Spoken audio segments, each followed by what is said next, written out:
Na CBN Vale do Itajaí, Medicina e Saúde. Hoje, nesse Dia das Mulheres, depois de relembrar muitas lutas e a bravura do sexo feminino, também vamos falar de heroínas. As Mulheres Maravilha que estão na linha de frente na área da saúde, no combate ou enfrentamento ao coronavírus. Aqui no nosso quadro Medicina e Saúde, eu converso agora com a médica infectologista, a doutora Fernanda Arns de Castro. Doutora Fernanda, bom dia, seja bem-vinda à Rádio CBN. Olá, bom dia, Denise, bom dia a todos. Muito obrigada pelo convite, ainda mais um dia tão especial como o Dia das Mulheres. Pois é, doutora, e nada melhor do que conversar com uma mulher que está ali no dia a dia, que está já há um ano vivendo essa realidade em meio à pandemia. E eu pediria para você descrever essa realidade. Mulheres, em especial, mulheres na linha de frente, na área da saúde, no enfrentamento ao coronavírus, que muitas vezes, inclusive, são esquecidas pela sociedade, doutora. A luta é ruim para todo mundo, né? Mas especialmente para nós mulheres, porque além de ter todo o trabalho, a gente tem toda uma outra vida por trás, né? Então, tem o cuidado com a casa, a grande maioria tem os filhos, ou as outras pessoas que precisam ser cuidadas, né? Então, você está na linha de frente diante de uma doença que agora a gente conhece mais, mas no começo conhecia menos, toda a incerteza e o medo de não levar essa doença para casa, né? Isso foi sempre a nossa grande tentativa, principalmente para os profissionais de saúde. Vamos atender com qualidade, mas principalmente com segurança. Para que você tenha a segurança de estar trabalhando e a segurança de voltar para casa com o menor risco possível de transmitir para os seus familiares. Então é um ano que a gente vem reforçando sempre toda essa luta aí que a gente passa todos os dias. Posso pedir licença para você, de repente, descrever um pouquinho como é que tem sido essa sua outra vida por trás da pandemia, esse outro lado da profissional, da mulher, no caso aqui em especial, Fernanda Arns de Castro? Bom, eu tenho um filho de 2 anos e meio, quase 2 anos e meio, então é chegar em casa e toda aquela rotina, né? Garantir que lavou a mão, troca de roupa, para daí sentar com ele, conversar e tentar mostrar para ele que ele também tem que desde cedo aprender os cuidados, fazer usar máscara, né, as saídas, o contato com os avós, tanto os meus avós quanto com os avós dele, diminuído. Hoje tudo é por tela, né, então ele já pega o celular e qualquer pessoa no celular já quer conversar, porque as videochamadas elas aumentaram demais, né, então a gente tem todo esse cuidado de chegar em casa, garantir que está tudo limpo e ensinar para ele que ele precisa usar máscara, que ele precisa lavar a mãozinha, não pode ficar colocando as coisas na boca. E a cada sintoma é aquela angústia, né, de será que é hoje, será que é agora que o Covid chegou? E a gente vai em frente, um dia após o outro ali, tentando com que essas rotinas elas se adequem e se encaixem perfeitamente. Doutora Fernanda, você já foi contaminada pelo vírus? Ainda não, espero que não. Vamos acabar essa pandemia seguindo sempre todas as medidas e sem pegar a doença. Pois é, estamos vivendo realmente num momento muito crítico. O sinal vermelho já foi aberto há dias aqui no nosso estado e os dias estão passando e a gente vem acompanhando, né, infelizmente, um aumento do número de casos, de vítimas, de pessoas à espera de um leito de UTI, quando no primeiro momento será um caso distante. Nós sofremos de longe com o drama lá em Manaus e agora aqui também se tornando uma realidade, doutora. O que aconteceu em meio a tudo isso, depois de um ano viver um momento tão tenso, tão perigoso como esse que estamos agora vivendo, doutora? Bom, um ano depois as medidas elas já foram mais relaxadas. Se você andar pelas ruas, você observa que os efeitos que a gente sabe para prevenção, eles basicamente não têm sido cumpridos, né? Usar as máscaras, lavar sempre as mãos. Antes tinha toda uma rotina para você entrar nos lugares que as pessoas ficavam visualizando você lavar as mãos. Hoje em dia não mais, tem um álcool esquecido ali no canto, quem tem interesse limpa. O uso da máscara, ele caiu totalmente, as pessoas não usam corretamente, nariz para fora, abaixa com frequência e principalmente as aglomerações, né? Um ano de tentando ficar mais em casa, já todo mundo cansado, as festas elas começaram a acontecer com uma frequência maior, a quantidade de pessoas que começaram a se encontrar também aumentou. Com isso a gente aumenta a circulação do vírus. Se o vírus circula mais, ele encontra mais pessoas que eles podem deixar mais debilitada. E isso vai saturando o sistema de saúde, que é mais gente doente, mais gente ficando grave, porque o número de pessoas aumenta, e aí vai chegando dentro do nosso limite. A gente tem um limite de físico e tem um limite de pessoas que trabalham, que é limitado. mas a quantidade de doentes chegando vai aumentando a cada dia. É verdade, realmente as pessoas cansaram, né, dessa recomendação, fique em casa, se preserve mais em casa. Muitos estão achando esse assunto chato, muito chato, só falam sobre isso e ao mesmo tempo a gente vai acompanhando dia após dia, vê que o vírus está mais forte do que nunca e comprometendo cada vez mais a saúde de pessoas de diferentes faixas etárias. Agora, essa grande preocupação envolvendo os jovens, né, doutora, que estão também adoecendo, estão também precisando de um leito de UTI e muitos, inclusive, infelizmente, perdendo a vida, né? Sim, a quantidade de jovens a gente percebe que aumentou, talvez tenha alguma relação com essas novas variantes, né? A gente ainda não consegue garantir que seja só relacionado a essas novas variantes, pode ser só também pelo aumento do número de jovens que entraram em contato com a doença, mas são coisas que preocupam, né? E por isso a gente reforça diariamente, tem que manter as medidas de prevenção. Só se fala nisso porque é só isso que a gente vive. Se olhar minha vida aí nesses últimos 365 dias, não teve um dia que a palavra Covid, coronavírus ou mantenha as medidas de prevenção não tenha saído da minha boca ou do meu celular. Porque é isso que a gente precisa, é diariamente todo esse cuidado. A gente tem que relembrar, respirar, aguentar firme, porque só assim a gente vai voltar à nossa vida que era normal antes, como está todo mundo com saudade.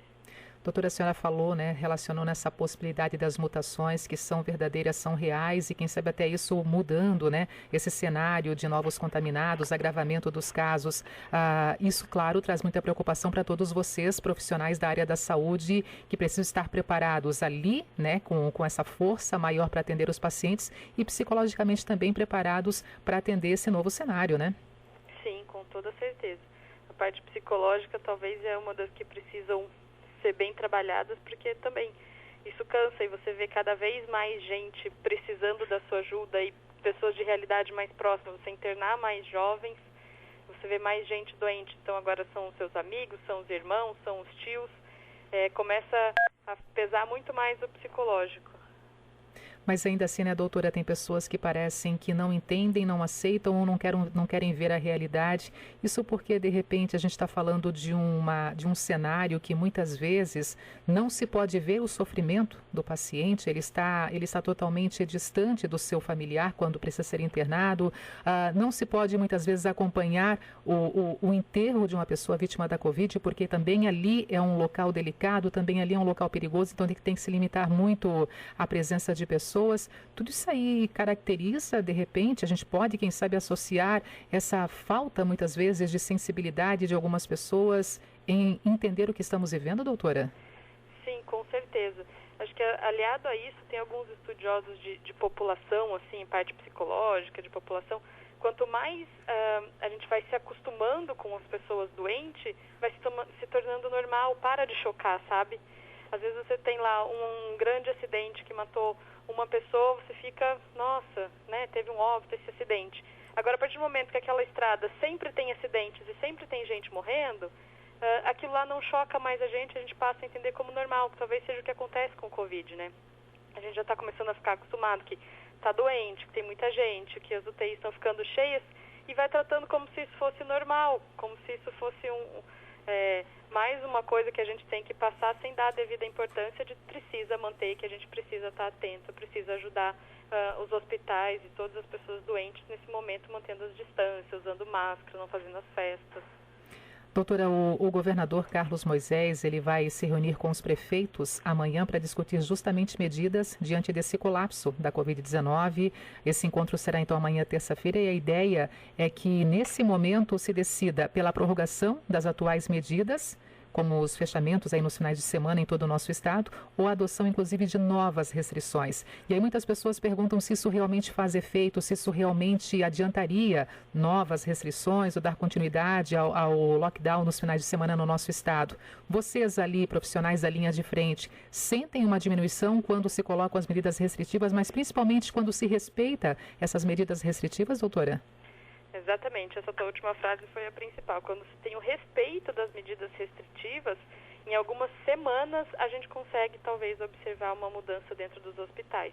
Mas o problema é que essas medidas restritivas, elas não são respeitadas e não adianta vir prefeito, presidente, ficar fazendo medidas restritivas se cada um não fizer a sua parte, né? A gente precisa dos dois aliados.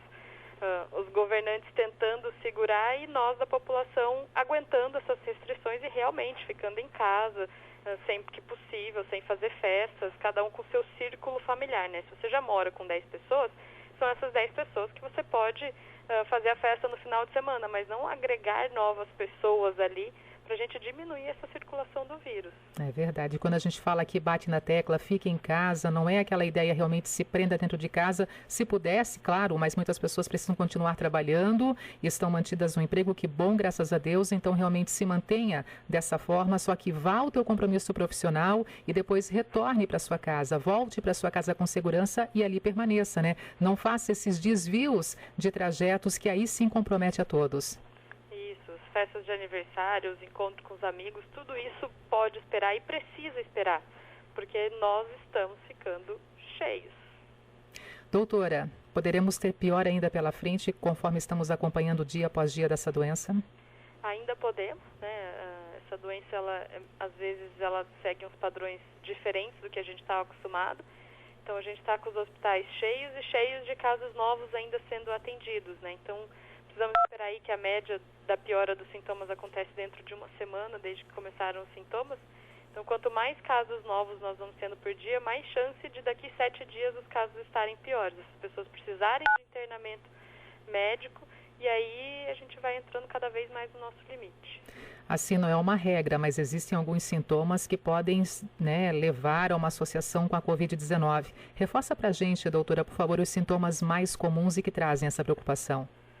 Só para lembrar, os sintomas eles podem ser sintomas de resfriados e constantemente, como nós chamávamos, de gripe. Então, nariz escorrendo, coriza, dor de cabeça, dor no corpo, tosse. Algumas pessoas têm diarreia.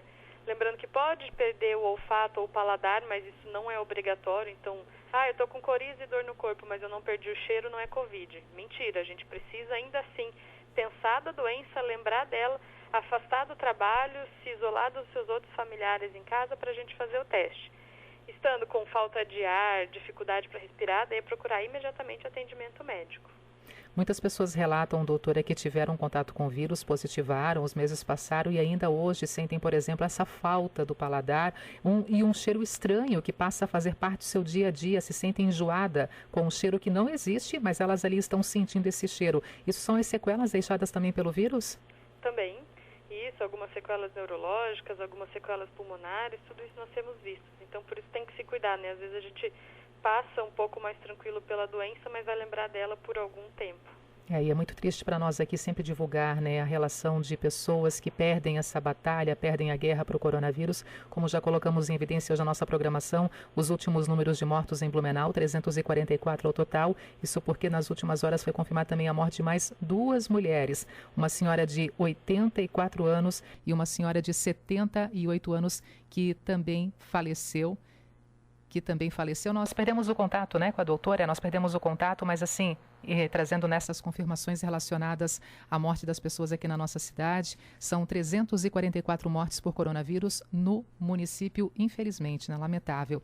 E assim a gente pode até já finalizar a conversa com a doutora, porque de fato essa era a nossa intenção, de ouvir uma profissional que está na linha de frente, que está trazendo esse relato do dia a dia, nesse Dia Internacional da Mulher, e principalmente essas mulheres heroínas que estão se dividindo agora também para salvar vidas, que estão se dividindo e arriscam as suas próprias vidas, né, em meio à pandemia da Covid-19. 11h20, a nossa convidada de hoje foi a doutora Fernanda Arns de Castro, no nosso quadro Medicina e Saúde. Ela que é médica infectologista.